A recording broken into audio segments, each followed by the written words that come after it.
Hello, അമ്മ മനസ്സിൻ്റെ പുതിയൊരു എപ്പിസോഡിലേക്ക് എല്ലാവർക്കും സ്വാഗതം. ചാനൽ ആദ്യമായിട്ട് കാണുന്നവരാണെങ്കിൽ ഒന്ന് സബ്സ്ക്രൈബ് ചെയ്തിട്ട് ലൈക്ക് ചെയ്യണേ. അങ്ങനെ മഹേഷ് ആകെ ദേഷ്യത്തോടു കൂടിയാണ് ചന്ദ്രികയോട് പറയുന്നത്, സിദ്ധാർത്ഥ് എന്നോട് ചെയ്ത തെറ്റെന്താണെന്നാണോ നിനക്കറിയേണ്ടത്? നിന്നെ എൻ്റെ മോളെയും എൻ്റെ അടുത്തുനിന്ന് പിരിച്ചില്ലേ, അതിനേക്കാളും വലിയ തെറ്റെന്താ അവൻ എന്നോട് ചെയ്യേണ്ടിയിരുന്നത്? അതുകൊണ്ട് അതിനുള്ള ശിക്ഷ അവൻ അനുഭവിക്കണം. തിരിച്ചൊന്നും പറയാതെ മലരും ചന്ദ്രികയും അടങ്ങിയിരിക്കുകയാണ് അവിടെ. അതേസമയം മേഘ മുടിയൊക്കെ ഒന്ന് സ്ട്രൈറ്റ് ചെയ്തുകൊണ്ടിരിക്കുമ്പോഴാണ് മനീഷിൻ്റെ കോള് വരുന്നത്. ഇവനെന്തിനാ എന്നെ വിളിക്കുന്നത് എന്ന് വിചാരിച്ചുകൊണ്ടാണ് മേഘ കോൾ അറ്റൻഡ് ചെയ്യുന്നത്. എന്താ മനീഷ്? അപ്പോൾ മനീഷ് ചോദിക്കുന്നുണ്ട്, എന്താ മേഘ ബിസിയാണോ?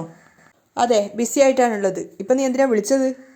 ഏയ് അങ്ങനെ ഒന്നുമില്ല, ഇന്ന് വൈകുന്നേരം പ്രിയ എൻ്റെ കൂടെ പുറത്തേക്കൊന്ന് വിടുവോ?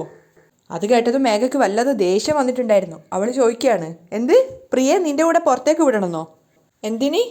ദേഷ്യത്തോടെയാണ് അവൾ ചോദിച്ചത്. അപ്പോൾ മനീഷ് പറയുന്നുണ്ട്, നീ എന്തായാലും പുറത്തേക്ക് കൂട്ടിയിട്ട് വാ, നമുക്ക് ഫാമിലി ആയിട്ട് ബീച്ചിലേക്കൊക്കെ ഒന്ന് പോവാം. അത് കേട്ടതും മേഘയ്ക്ക് ദേഷ്യം തോന്നുകയാണ്. എന്ത്, ഫാമിലി ആയിട്ടോ? എന്താ മനീഷ്, നല്ല അഡ്വാൻസ് എടുക്കുന്ന പോലെ തോന്നുന്നുണ്ടല്ലോ.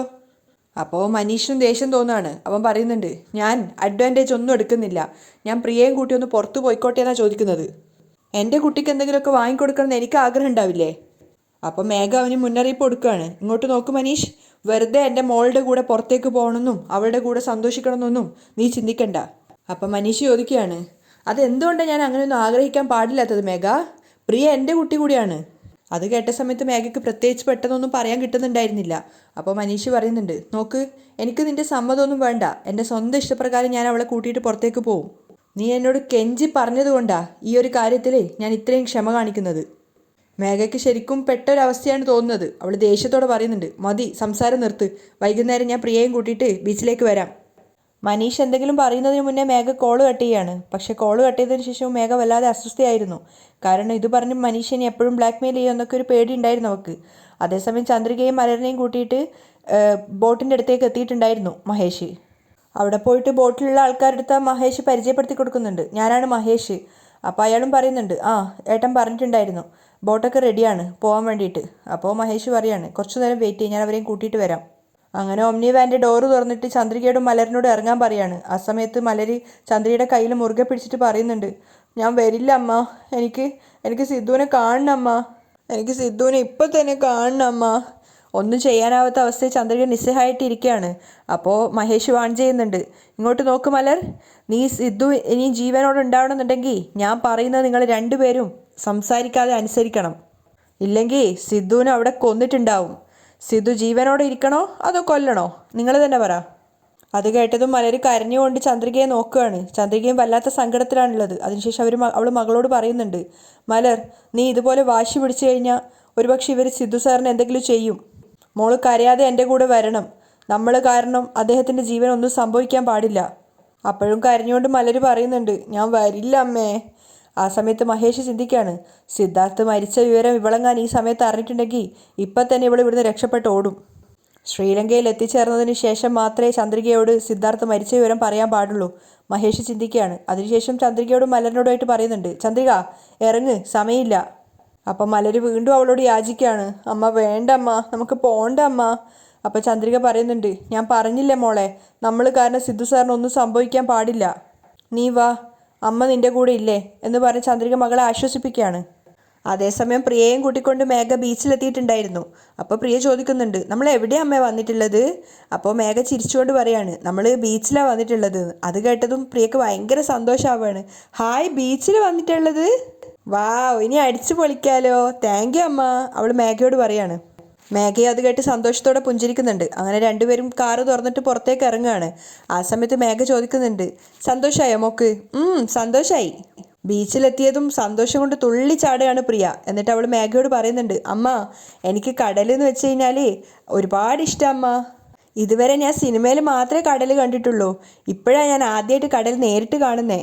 അത് കേട്ടതും മേഘ ആകെ വല്ലാതെ ആവുകയാണ്. അവൾ സങ്കടത്തോടെ ചോദിക്കുന്നുണ്ട്, അപ്പോൾ ഇതിനു മുന്നേ എൻ്റെ മോള് കടൽ കണ്ടിട്ടേ ഇല്ലേ? അപ്പോൾ സങ്കടത്തോടെ പ്രിയയും പറയാണ്, ഇല്ല അമ്മ, എന്നെ ഇതുവരെ ആരും കടൽ നേരിട്ട് കാണിച്ചു തന്നിട്ടേ ഇല്ല. ആ സമയത്ത് മേഘയ്ക്ക് വല്ലാത്തൊരു കുറ്റബോധം തോന്നുകയാണ്. അവൾ ചിന്തിക്കുന്നുണ്ട്, പാവം, പ്രിയയുടെ ഇത്രയും ചെറിയൊരു ആഗ്രഹം പോലും എന്നെക്കൊണ്ട് ഇതുവരെ നിറവേറ്റി കൊടുക്കാൻ സാധിച്ചില്ലല്ലോ. അതിനുശേഷം പ്രിയയോട് സന്തോഷത്തോടെ പറയുന്നുണ്ട്, വാ നമുക്ക് കടൽ കാണാലോ. അങ്ങനെ അവർ ബീച്ചിൻ്റെ അടുത്തേക്ക് കടലിനടുത്തേക്ക് പോവുകയാണ്. പ്രിയക്കാണെങ്കിൽ കടൽ കണ്ടിട്ട് ഭയങ്കര സന്തോഷമാവുന്നുണ്ട്. അതൊക്കെ ശരിക്കും മേഘ എൻജോയ് ചെയ്യാണ്. അപ്പോൾ പ്രിയ ചോദിക്കുന്നുണ്ട്, അമ്മ ഞാൻ കടലിറങ്ങി കുളിച്ചോട്ടെ അമ്മേ? അത് വേണ്ട, എൻ്റെ മോള് കരയെന്ന് കളിച്ചാൽ മതി. ശരി എന്ന് പറഞ്ഞിട്ട് പ്രിയ വേഗം കടലിൻ്റെ അടുത്തേക്ക് പോവുകയാണ്. അപ്പോൾ മേഘ വീണ്ടും പറയുന്നുണ്ട്, ഒരുപാട് അങ്ങോട്ടേക്ക് ആഴത്തിലേക്ക് പോവരുതേ, ഇവിടെ നിന്ന് മാത്രമേ കളിക്കാവൂ. ശരി അമ്മ. അങ്ങനെ അവൾ ബീച്ചിൽ എൻജോയ് ചെയ്ത് കളിക്കുന്നതൊക്കെ നോക്കിയിട്ട് മേഘയെ സന്തോഷത്തോടെ നിൽക്കുകയാണ്. പ്രിയ ബീച്ചിൽ വെച്ച് എൻജോയ് ചെയ്യുന്നത് കണ്ടപ്പോൾ മേഘയ്ക്ക് വല്ലാത്തൊരു സന്തോഷം തോന്നുകയാണ്. കാരണം മകൾക്ക് നഷ്ടപ്പെട്ടതെന്തോ തിരിച്ചു കൊടുത്തൊരു സന്തോഷം. അതേസമയം ചന്ദ്രികയും മലരനെയും കൂട്ടിയിട്ട് ബോട്ടിനടുത്തേക്ക് എത്തിയിട്ടുണ്ടായിരുന്നു മഹേഷ്. അവരോട് രണ്ടുപേരോടും ബോട്ടിൽ കയറാൻ വേണ്ടി പറയുകയാണ്. അങ്ങനെ അവർ രണ്ടുപേരും ബോട്ടിൽ കയറിയതിന് പിന്നാലെ തന്നെ മഹേഷും കയറുന്നുണ്ട്. അങ്ങനെ ബോട്ട് അവിടുന്ന് ജെട്ടിയിൽ നിന്ന് എടുക്കുകയാണ്. കുറച്ചു ദൂരം മുന്നോട്ട് പോയപ്പോഴേക്കും ബോട്ടിന് സ്പീഡ് കൂടി വരുന്നുണ്ടായിരുന്നു. ആ സമയത്ത് മലരി ചന്ദ്രികയെ കെട്ടിപ്പിടിച്ചിട്ട് പറയുന്നുണ്ട്, അമ്മ എനിക്ക് പേടിയാവുന്നുണ്ട് അമ്മ, ഞാൻ ബോട്ടിൽ വരുന്നില്ല അമ്മ. അമ്മ നമുക്ക് നമ്മുടെ വീട്ടിലേക്ക് പോവാം അമ്മ. അപ്പോൾ മഹേഷ് പുച്ഛത്തോടെ ചിരിക്കുകയാണ് അത് കേട്ടിട്ട്. അതിനുശേഷം മലരിനോടും ചന്ദ്രികയോടായിട്ട് പറയുന്നുണ്ട്, നോക്ക്, ഇനി ആ മഹേന്ദ്രൻ്റെ വീട്ടിലേക്ക് പോകുന്നതെന്നും വിചാരിക്കേ വേണ്ട.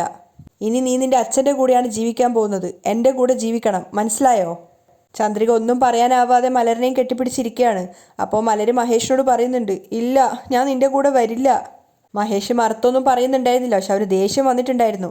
ആ സമയത്തൊക്കെ മലരി ചന്ദ്രികയെ കെട്ടിപ്പിടിച്ച് കരയാണ്. അപ്പോൾ ചന്ദ്രിക പറയുന്നുണ്ട്, കരയല്ലടാ മോളെ, ഇത് മുന്നേ തന്നെ നിനക്ക് ഓപ്പറേഷൻ ചെയ്തതല്ലേ, ഈ സമയത്ത് നീ കരയുന്ന കൂടി ചെയ്തു കഴിഞ്ഞാൽ അത് നിനക്ക് ദോഷം ചെയ്യും. നീ കരയാൻ പാടില്ല എന്ന് ഡോക്ടർ പറഞ്ഞിട്ടുള്ളതല്ലേ. ആ സമയത്ത് ചന്ദ്രികയുടെ മനസ്സിൽ ഓർമ്മ വരുന്നത് മഹേഷ് വിളിച്ചിട്ട് പറഞ്ഞ ആ ഒരു കാര്യമാണ്. നിന്റെ കള്ളക്കാമുകൻ സിദ്ധാർത്ഥ് ഇപ്പോൾ എവിടെയുള്ളതെന്നറിയോ? എൻ്റെ കസ്റ്റഡിയിലാ. അങ്ങനെ സിദ്ധാർത്ഥിനെ അവൻ വേദനിപ്പിച്ചതും അതിനുശേഷം തൻ്റെ കൺമുന്നിൽ വെച്ച് തന്നെ സിദ്ധാർത്ഥിന് ശ്വാസം മുട്ടിച്ചതും ഒക്കെ ചന്ദ്രയ്ക്ക് ഓർമ്മ വരികയാണ്. ഞാൻ കാരണം ഇനി സിദ്ധു സാറിന് ഒരു കഷ്ടവും വേണ്ട, ഞാൻ അവരെ മറന്നോളാം. അതിനുശേഷം മോതിരം അഴിച്ച് സിദ്ധുവിൻ്റെ കയ്യിൽ ഇട്ട് കൊടുത്തതും അങ്ങനെ ഓരോരോ കാര്യങ്ങളായിട്ട് ചന്ദ്രികയുടെ മനസ്സിലേക്ക് ഇങ്ങനെ വന്നുകൊണ്ടിരിക്കുന്നുണ്ടായിരുന്നു. ആ സമയത്ത് മലര് വീണ്ടും ചോദിക്കുന്നുണ്ട്, നമ്മൾ എങ്ങോട്ടാ അമ്മേ പോകുന്നേ? എനിക്ക് പേടിയാവുന്നുണ്ട് അമ്മേ. അവൾ ചന്ദ്രികയെ കെട്ടിപ്പിടിച്ചുകൊണ്ടാണ് പറയുന്നത്. അപ്പോൾ ചന്ദ്രികയും പറയുന്നുണ്ട്, പേടിക്കൊന്നും വേണ്ട മോളെ, അമ്മയെ കെട്ടിപ്പിടിച്ചിരുന്നോ, പേടിക്കണ്ട കേട്ടോ. ആ സമയത്ത് അവരെ രണ്ടുപേരെ നോക്കി പരിഹാസത്തോടെ മഹേഷ് ഒരു സിഗരറ്റ് എടുത്തിട്ട് കത്തിക്കുകയാണ്. എന്നിട്ട് ചന്ദ്രികയുടെ മുഖത്ത് നോക്കിയിട്ട് അതിൻ്റെ പുക ഊതി വിടുന്നുണ്ടായിരുന്നു. മേഘയും പ്രിയയും അപ്പോഴും ബീച്ചിൽ തന്നെയാണ് ഉണ്ടായിരുന്നത്. പ്രിയ സന്തോഷം കൊണ്ട് ഇങ്ങനെ ബീച്ചിൽ കളിച്ചുകൊണ്ടിരിക്കുകയാണ്. അത് നോക്കി എൻജോയ് ചെയ്തുകൊണ്ട് മേഘയും. ആ സമയത്താണ് കയ്യിൽ കുറച്ച് ബലൂണൊക്കെ ആയിട്ട് മനീഷ് അങ്ങോട്ടേക്ക് വന്നത്. മോളും തൻ്റെ പ്രിയപ്പെട്ട കാമുകിയും അവിടെ നിന്നിട്ട് ഇങ്ങനെ എൻജോയ് ചെയ്യുന്ന കണ്ടപ്പോൾ മനീഷിന് ഒത്തിരി സന്തോഷമാവുകയാണ്. അപ്പോൾ മനീഷ് മേഘയുടെ അടുത്തേക്ക് വന്നിട്ടുണ്ടായിരുന്നു. ഹായ് മേഘ. അത് കേട്ടതും മേഘ തിരിഞ്ഞു നോക്കുകയാണ്. അവളുടെ മുഖം ആകെ ദേഷ്യത്തോടെ മാറിയിട്ടുണ്ടായിരുന്നു. ആ സമയത്ത് മനീഷ് പറയുന്നുണ്ട്, ഈ സാരിയിൽ നിന്നെ കാണാൻ നല്ല ഭംഗിയുണ്ട്. അപ്പോൾ മേഘ ദേഷ്യത്തോടെ പറയാണ്, ഇങ്ങോട്ട് നോക്ക്, നിനക്ക് പ്രിയയുടെ കൂടെ എൻജോയ് ചെയ്യണമെന്നുണ്ടെങ്കിൽ അവളുടെ കൂടെ പോയിട്ട് സംസാരിക്കുകയും അവളുടെ കൂടെ ഒന്നിച്ച് നിൽക്കുകയൊക്കെ ചെയ്തോളൂ. ആവശ്യമില്ലാതെ വന്ന് എന്നോട് സംസാരിക്കാൻ നിൽക്കേണ്ട. മനീഷ് അത് സമ്മതിക്കുകയാണ്. ഓക്കെ. മനീഷ് പ്രിയയുടെ അടുത്തേക്ക് പോവുകയാണ്. ആ സമയത്ത് കരയിലേക്ക് ഇങ്ങോട്ടേക്ക് കയറി വന്നിട്ടുണ്ടായിരുന്നു പ്രിയ അടുത്ത് വന്ന സമയത്ത് മനീഷ് പറയാണ്, ഇങ്ങോട്ട് നോക്ക്, മോക്ക് വേണ്ടിയിട്ടാണ് ബലൂണും ഈ ബോളും ഒക്കെ വാങ്ങിയിട്ട് വന്നത്. Hi balloon. പ്രിയ സന്തോഷത്തോടെ തുള്ളിച്ചാടുകയാണ്. അപ്പോൾ മനീഷ് പറയുന്നുണ്ട്, ഓരോ ബലൂണായിട്ട് എടുത്തു തരാം, ഇത് ദൂരത്തേക്ക് പറത്തി വിട്ടാൽ മതി. അങ്ങനെ മനീഷ് കൊടുക്കുന്ന ഓരോ ബലൂണും പ്രിയ ഇങ്ങനെ പറത്തി ദൂരത്തോട്ടേക്ക് വിടുകയാണ്. അപ്പോൾ ബീച്ചിൽ ആ കാറ്റ് കൊണ്ട് തന്നെ ബലൂണൊക്കെ ദൂരേക്ക് പോകുന്നുണ്ടായിരുന്നു. പ്രിയ വല്ലാത്ത സന്തോഷത്തിലാണ് ഉണ്ടായിരുന്നത്. അതിനു മുമ്പ് പ്രിയ ഇത്രയും സന്തോഷത്തോടെ മേഘ പോലും കണ്ടിട്ടുണ്ടായിരുന്നില്ല. അതുകൊണ്ട് തന്നെ പ്രിയയുടെ ആ സന്തോഷം കാണുമ്പോൾ മേഘയ്ക്കും വല്ലാത്തൊരു മനസ്സിന് സംതൃപ്തി തോന്നുകയാണ്. അവസാനം ബോൾ കൊടുത്ത സമയത്ത് ബോളും കൊണ്ട് കടലിൻ്റെ അടുത്തേക്ക് പോവുകയാണ്. എന്നിട്ട് അവിടെ നിന്നാണ് ബോൾ കൊണ്ട് കളിക്കുന്നത്. തിരിച്ച് മനീഷ് വന്ന് മേഘയുടെ അടുത്തേക്ക് വരുന്നുണ്ട്. ആ സമയത്ത് മേഘയും പുഞ്ചിരിച്ചുകൊണ്ട് അവിടെ നിൽക്കുകയാണ്. അപ്പോൾ മനീഷ് പറയുന്നുണ്ട്, കോടി രൂപ കൊടുത്താലും പ്രിയയുടെ മുഖത്ത് ഇങ്ങനെ ഒരു സന്തോഷത്തെ നിങ്ങൾ ആരും ഇതുവരെ കണ്ടു കാണില്ല. അത് ശരിയാണെന്ന് മേഘയ്ക്കും തോന്നുന്നുണ്ടെങ്കിലും അത് അംഗീകരിക്കാൻ അവൾക്ക് സാധിക്കുന്നുണ്ടായിരുന്നില്ല. അപ്പം മനീഷ് പറയുന്നുണ്ട്, അവളുടെ മുഖത്തേക്ക് നോക്ക്, എത്രമാത്രം സന്തോഷത്തിലവളെന്ന്. അതിനൊന്നും മേഘ മറുപടി പറയുന്നില്ല. ആ സമയത്ത് മനീഷ് പറയുന്നുണ്ട്, ഒരു നല്ല രക്ഷിതാവായിട്ടുണ്ടെങ്കിൽ നമ്മളെ കുട്ടികളെ ഇങ്ങനെ വളർത്തണം. അവസാനം ദേഷ്യത്തോടെ മേഘ പറയുന്നുണ്ട്, പ്രിയയെ ഞാൻ നന്നായിട്ട് തന്നെയാണ് വളർത്തുന്നത്, അതിനെക്കുറിച്ച് ആലോചിച്ച് നീ വെറുതെ ആശങ്കപ്പെടുകയൊന്നും വേണ്ട. അതെ, നീ പ്രിയയെ നന്നായിട്ടാണ് നോക്കിയെന്ന് എനിക്കും നന്നായിട്ട് അറിയാം. അവൾ ജനിച്ചതിന് ശേഷം ആരോരുമില്ലാത്ത അനാഥയായിട്ട് അവളെ അനാഥാലയത്തിലല്ലേ നീ വളർത്തിയത്. പ്രസവിച്ച കുഞ്ഞിനെ അനാഥാലയത്തിൽ വളർത്താൻ ഏൽപ്പിച്ച ഒരൊറ്റൊരമ്മ ഈ ലോകത്ത് നീ മാത്രമേ ഉണ്ടാവുള്ളൂ. അത് കേട്ടതും മേഘ ദേഷ്യം വരുന്നുണ്ട്. Manish, mind your language. എൻ്റെ അപ്പോഴത്തെ സാഹചര്യം, ഞാൻ അങ്ങനെ ഒരു അവസ്ഥയിലാണ് ഉണ്ടായിരുന്നത്, എനിക്കതേ ചെയ്യാനുണ്ടായിരുന്നുള്ളൂ. അപ്പോൾ മനീഷ് അവളെ പരിഹസിച്ചിട്ട് പറയുന്നുണ്ട്, അതെ അതെ, തെറ്റ് ചെയ്യുന്ന എല്ലാവരും പറയുന്ന അതേ എക്സ്ക്യൂസ് തന്നെയാണ് നീയും ഇപ്പോൾ പറയുന്നത്. ആ സമയത്ത് ഓടി വന്നിട്ട് പ്രിയ പറയുന്നുണ്ട്, അമ്മ അമ്മ അമ്മ അമ്മ എനിക്ക് ഐസ്ക്രീം വാങ്ങിത്തരുമോ അമ്മ. അപ്പോൾ അവിടുന്ന് വാങ്ങിക്കൊടുക്കാൻ മേഘയ്ക്ക് വലിയ താല്പര്യം ഉണ്ടായിരുന്നില്ല. അപ്പോൾ അവൾ പറയുന്നുണ്ട്, ഏയ് അത് വേണ്ട, നമുക്ക് പുറത്ത് എവിടുന്നെങ്കിലും കഴിക്കാം. അപ്പോൾ പ്രിയ വാശി പിടിക്കുകയാണ്, പ്ലീസ് അമ്മ വാങ്ങിത്തമ്മ. അപ്പോൾ മനീഷ് മേഘയോട് പറയുന്നുണ്ട്, കുട്ടി ചോദിക്കുന്നത് കേൾക്കുന്നില്ലേ, ആ സമയത്ത് പുറത്തു പോയിട്ട് വാങ്ങിത്തരാമെന്ന് പറയുന്നത്. എന്നിട്ട് പ്രിയയോട് പറയാണ്, പ്രിയ മോളിവിടെ നിൽക്ക്, ഞാൻ പോയിട്ട് ഐസ്ക്രീം വാങ്ങിയിട്ട് വരാം. അങ്ങനെ മനീഷ് പോയിട്ട് 2 കോൺ ഐസ്ക്രീം വാങ്ങിയിട്ട് വരികയാണ്. എന്നിട്ട് പ്രിയക്കത് പാക്ക് ഓപ്പൺ ചെയ്തിട്ടാണ് കൊടുക്കുന്നത്. അവൾ താങ്ക്സ് ഒക്കെ പറഞ്ഞിട്ട് അതും വാങ്ങിച്ച് പോവുകയാണ്. കയ്യിലുണ്ടായിരുന്ന ഒന്ന് മേഘയ്ക്ക് കൊടുക്കുകയാണ്, ഇന്നാ മേഘ. അപ്പോൾ മേഘ പറയുന്നുണ്ട്, എനിക്ക് വേണ്ട, എൻ്റെ മേലല്ലേ ദേഷ്യം, ഐസ്ക്രീമിൻ്റെ മുകളിൽ എന്തിനാ ദേഷ്യം, എന്നാ കഴിക്ക്. അപ്പോൾ മനസ്സില്ലാ മനസ്സോടെ ആണെങ്കിലും മേഘ അത് വാങ്ങിക്കുകയാണ്. എന്നിട്ടിങ്ങനെ അവൾ ഒരു ചെറിയ ചമ്മലോടെ എന്ന പോലെയൊക്കെ മനീഷിനെ നോക്കുന്നുണ്ട്. മനീഷാണെങ്കിൽ പുഞ്ചിരിച്ചുകൊണ്ടാണ് മേഘയുടെ അടുത്തേക്ക് നിൽക്കുന്നത്. അവളിങ്ങനെ മടിച്ച് നിൽക്കുന്ന കണ്ടപ്പോൾ മനീഷ് പറയുന്നുണ്ട്, കഴിച്ചോ. മേഘയാണെങ്കിൽ പ്രിയ സന്തോഷത്തോടെ എൻജോയ് ചെയ്യുന്നത് നോക്കിയിട്ട് ഐസ്ക്രീം കഴിക്കുകയാണ്. മനീഷാണെങ്കിൽ മേഘ ഐസ്ക്രീം കഴിക്കുന്നത് നോക്കിയിട്ട് പുഞ്ചിരിക്കുന്നുണ്ടായിരുന്നു. മേഘയുടെ പുഞ്ചിരിക്കുന്ന മുഖത്തേക്ക് നോക്കിയിട്ട് മനീഷ് പറയുന്നുണ്ട്, നിന്റെ ദേഷ്യം ശമിപ്പിക്കണം എന്നുണ്ടെങ്കിൽ നിനക്കിതുപോലെ ഒരു തണുത്തൊരു ഐസ്ക്രീം വാങ്ങി തന്നാൽ മതിയല്ലേ. അത് കേട്ടത് മേഘക്ക് ദേഷ്യം തോന്നുന്നുണ്ടായിരുന്നു. അവൾ പറയാണ്, എൻ്റെ വീക്ക്നെസ് കയറി പിടിച്ചിട്ട് എൻ്റെ മനസ്സ് മാറ്റാൻ നീ വിചാരിക്കണ്ട, അത് നിന്നെക്കൊണ്ട് സാധിക്കില്ല. അപ്പോൾ മനീഷ് മറുപടി ഒന്നും പറയുന്നില്ല, അവൻ പുഞ്ചിരിച്ചിട്ട് അവിടെ നിൽക്കുകയാണ്. ഒരു ഭാഗത്ത് പ്രിയയും സന്തോഷത്തോടെയാണുള്ളത്. പ്രിയ എൻജോയ് ചെയ്യുന്നത് കണ്ടിട്ട് മേഘയും സന്തോഷത്തിലാണുള്ളത്. ഐസ്ക്രീമൊക്കെ കഴിച്ചു കഴിഞ്ഞപ്പോൾ പ്രിയ വന്നിട്ട് അടുത്ത ആവശ്യം പറയാണ്, അമ്മ അമ്മ അമ്മ അമ്മ എനിക്ക് മണലിനെ കൊണ്ട് വീട് കെട്ടിത്താ അമ്മ. മേഘ ഒന്നും പറയാതെ നിൽക്കുന്ന സമയത്ത് അവളുടെ കൈ പിടിച്ച് വലിക്കുകയാണ് പ്രിയ.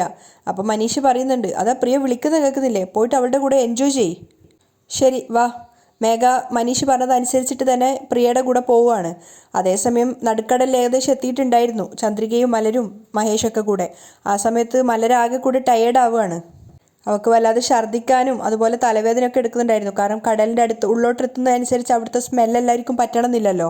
അപ്പോൾ മലരി സങ്കടത്തോടെ പറയുന്നുണ്ട്, അമ്മ എനിക്ക് തല ചുറ്റുന്ന പോലെ, എന്തോ ഛർദ്ദിക്കാനൊക്കെ വരുന്ന പോലെ തോന്നുന്നമ്മ. അപ്പോൾ ചന്ദ്രിക മലരിൻ്റെ നെറ്റിയൊക്കെ തടവി കൊടുക്കുകയാണ്. അപ്പോൾ മഹേഷ് പറയുന്നുണ്ട്, നോക്ക്, കുറച്ചു നേരം അങ്ങനെ തന്നെ ഉണ്ടാവും, കുറച്ചു ദൂരം കൂടെ മുന്നോട്ട് പോകുമ്പോൾ അതൊക്കെ ശരിയായിക്കോളും. അപ്പോഴേക്കും മലറിന് ഛർദി വന്നിട്ടുണ്ടായിരുന്നു. അവൾ ഛർദ്ദിക്കാൻ ശ്രമിക്കുന്ന കണ്ടപ്പോഴേക്കും ചന്ദ്രിക ഹെൽപ്പ് ചെയ്യാണ്. അങ്ങനെ മലർ കുറച്ചു നേരം ഛർദ്ദിച്ചപ്പോൾ വേഗം തന്നെ മഹേഷ് ഒരു ബോട്ടിൽ വെള്ളമൊക്കെ എടുത്ത് കൊടുക്കുന്നുണ്ട്. അപ്പോൾ ആ വെള്ളം കൊണ്ട് ആദ്യം അവളുടെ വായ കഴുകി കൊടുക്കുകയും പിന്നെ കുറച്ച് വെള്ളം കുടിക്കാനൊക്കെ പറയുന്നുണ്ട്. പിന്നെ ചന്ദ്രിക പറയുന്നുണ്ട്, അമ്മയുടെ മടി കിടന്നോന്ന്. ചന്ദ്രിക പറഞ്ഞതനുസരിച്ചിട്ട് മലർ മടി കിടക്കുകയാണെങ്കിൽ അവളുടെ ഛർദ്ദിക്കാനുള്ള ആ ഒരു ടെൻഡൻസി പോകുന്നുണ്ടായിരുന്നില്ല. ആ സമയത്ത് മഹേഷ് ചിന്തിക്കുന്നുണ്ട്, സിദ്ധാർത്ഥിനെ പിടിച്ചു വെച്ചിട്ട് ഇങ്ങനെയൊക്കെ പറഞ്ഞതുകൊണ്ട് മാത്രമാണ് സമാധാനത്തോടെയും ക്ഷമയോടെ ഇവൾ എൻ്റെ കൂടെ വന്നത്. സിദ്ധാർത്ഥ് മരിച്ചു എന്നങ്ങനെ അറിഞ്ഞാൽ ഞാൻ ഭർത്താവാണെന്ന് പോലും നോക്കാതെ ഇവളൊരു പക്ഷെ എന്നെ ഈ കടലിൽ തന്നെ തള്ളിയിട്ട് കൊന്നിട്ടുണ്ടാവും. മഹേഷ് മലറിനെയും ചന്ദ്രികയെയും നോക്കിയിട്ട് സിഗരറ്റ് വലിക്കുകയാണ്. അവിടെയാണ് ഇന്നത്തെ എപ്പിസോഡ് വൈൻഡപ്പ് ചെയ്യുന്നത്.